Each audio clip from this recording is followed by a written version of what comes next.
Hi guys, welcome to How to Solutions YouTube channel. In today's video I'm going to show you how you can get and use shared story on Snapchat. Before getting into this video, must subscribe to our YouTube channel and click on the bell icon.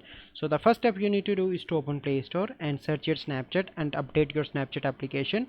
Once you've done that, you simply need to go back and open Snapchat.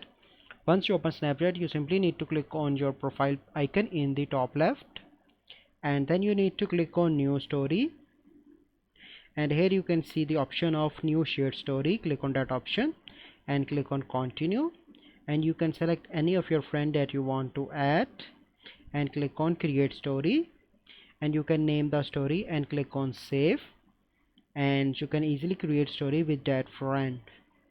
So you can see that share stories and you have two members, so you can easily create story with your friends. So this is a process by which you can get and use share story feature on Snapchat. I hope you find this video helpful.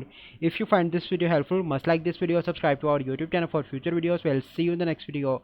Thank you, have a good day.